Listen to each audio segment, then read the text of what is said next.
According to a study by Blue Cross Blue Shield conducted from 2013 to 2016, there has been a 33% increase in diagnoses. The report estimates more than 9 million insured Americans suffer from depression. Is now being called the second most impactful medical condition in the United States after high blood pressure.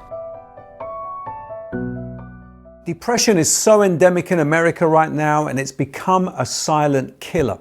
The number one cause of suicide in America right now is depression, and suicide rates are climbing high.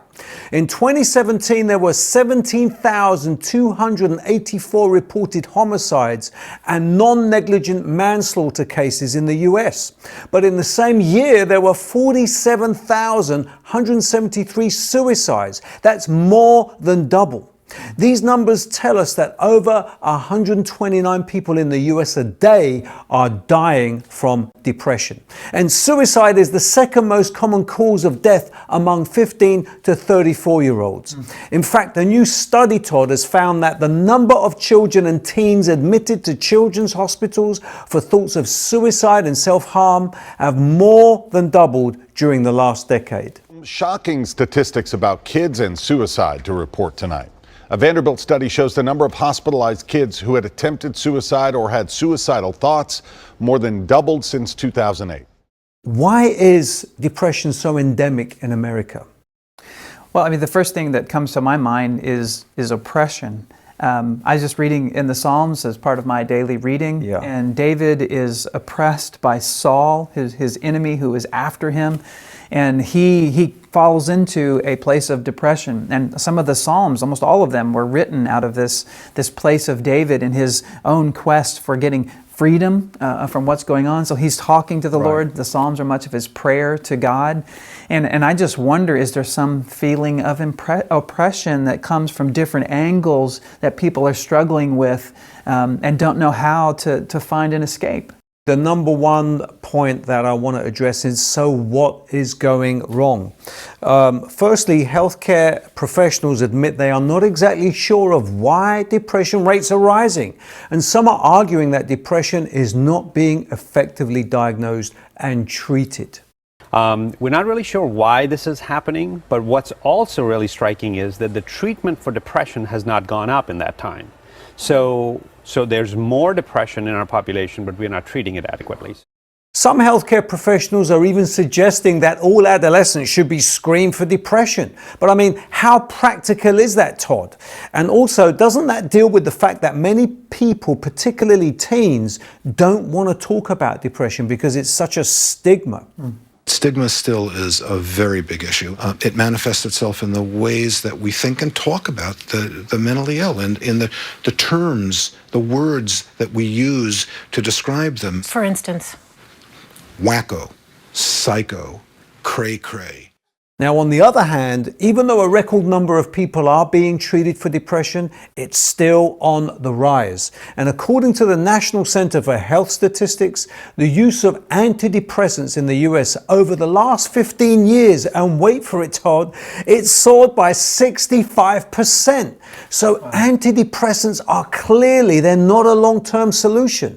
As we are now seeing, psychiatrists are even admitting that antidepressants are not a long-term fix, and even accusing Big Pharma of capitalizing on people's pain to sell more drugs. Hi, I'm Dr. Kelly Brogan, and I'd like to spend a few minutes speaking to you about my perspectives on psychiatric medications, which I began to investigate based on my perceptions of the severe limitations of this treatment model. You know, the medicine fixes the issue once or twice, or 3 times, and then all of a sudden on the 4th time or the 5th time, the medicine doesn't work anymore. And we have created an opportunity for pharmaceutical companies to infect a vulnerable host.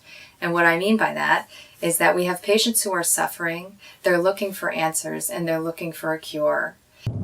And the issue just gets worse because they never address the problems in the first place, and so they just get put on more medicine until they're no longer themselves.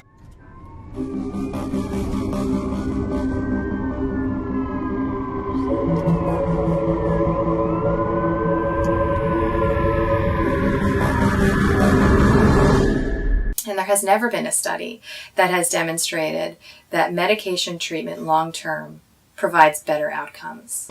There are no lifetime studies. I mean, one of the more recent approvals in the FDA of a stimulant for so-called ADHD was 3 weeks long. So then you're going to say give it for months or years or a lifetime? And why are the studies only 3 months long? Because the drugs don't work. They're all neurotoxins, so after a few weeks, the patients get worse. So you can't carry the studies beyond a few weeks. This is such a giant fraud. So, Todd, on that point about Big Pharma sort of exploiting vulnerable people and their pain to sell more drugs, what does the Bible say about this kind of human behavior? Well, I think we're wired to put our hope in something. We are wired to put hope in that which is larger than us and bigger than us. I think that ultimately is intended to be God. And yet, we've been taught to hope in government. We've been taught to hope in our jobs. We've been taught to hope in money or in sex. And we have more money than we've ever had. We have more sex than we've ever had. Government is bigger than ever. And none of it is satisfying us. And so we have learned that those things are futile in supplying this inner sense of stability and goodness. And so that makes sense. We're failing to have the hope in the things that we were told would be hope-filling to us. And so we're empty. I think that might be a reason why we're seeing such an increase. That's right. And one Christian philosopher, I think it was Augustine, said there is a God-shaped void in every human heart that only God can fill. So for those experiencing depression, but perhaps don't know what it is, I want to give some points about how you can spot depression.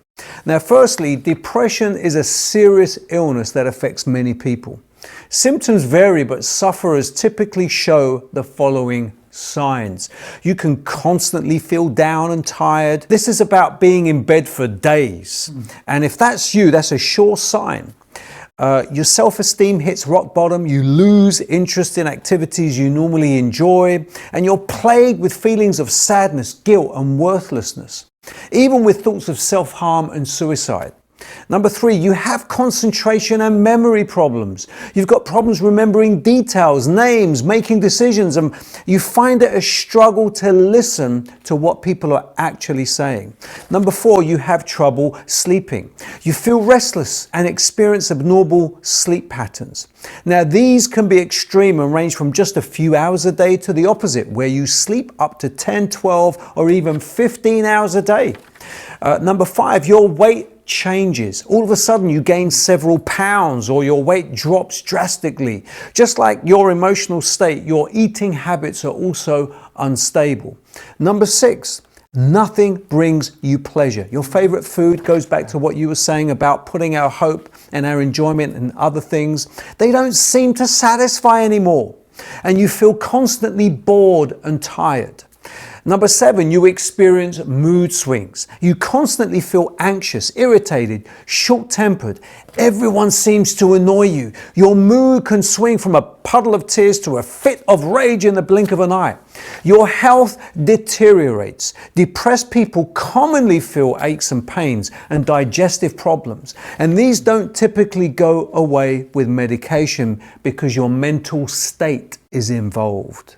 So why are people increasingly depressed, especially among teenagers?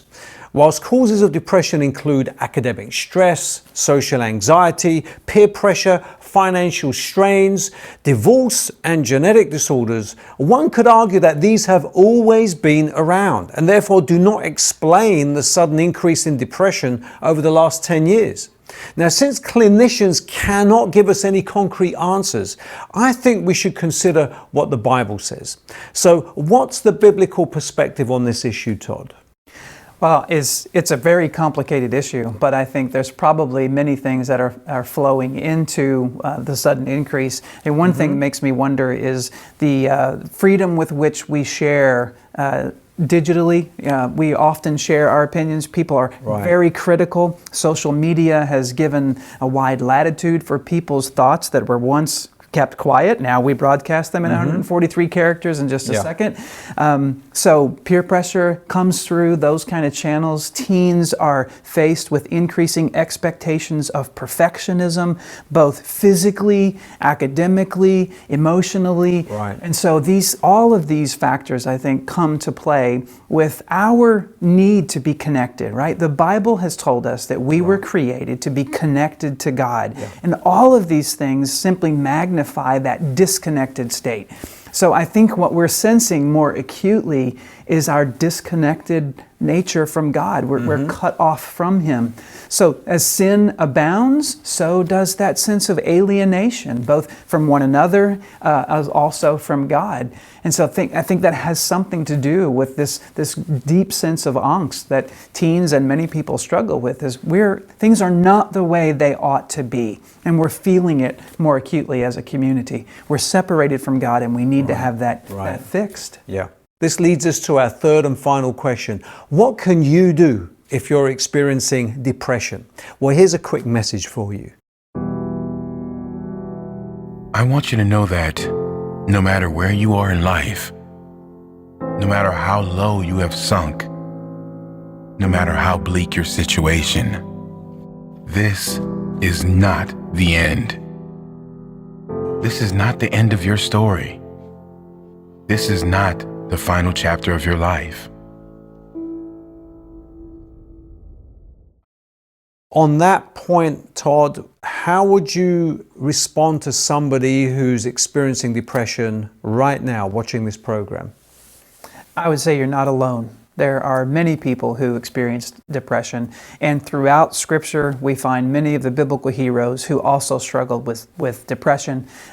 David, for example, King David, the greatest king of Israel, all of the book of Psalms is filled with moments of his depression which he works through. I would say read the Psalms is one thing. And Jeremiah, the prophet Jeremiah, struggled with depression. Elijah, one of the greatest prophets, he too, after a period of great victory, also struggled with depression, so much so that he wanted to die. I mean, he said, Lord, just take my life. Job, we all know about Job and all of the difficulty and the trial that he went through. He too was so depressed, he said, just end my life. It would have been better if I was never born. Right. So the first thing to know is you're not alone. Yeah. We all struggle with depression at various points in our lives, but the key to turning that all around, I think, is getting involved into a community, having relationships of people around us who can support us, but ultimately it's putting your hope in the Lord. So hope in God. The psalmist asked himself in Psalm 42 and 43, "Why are you downcast, O my soul? Hope in God."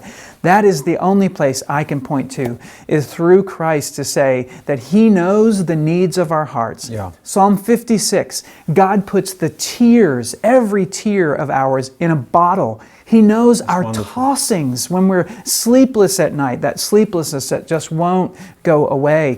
He knows the agony of our souls. And so I would say hope in God, involve yourself in a Christian community, and walk with those who can help you to get out of it and point you to Christ, because He too has walked through the despair of this world.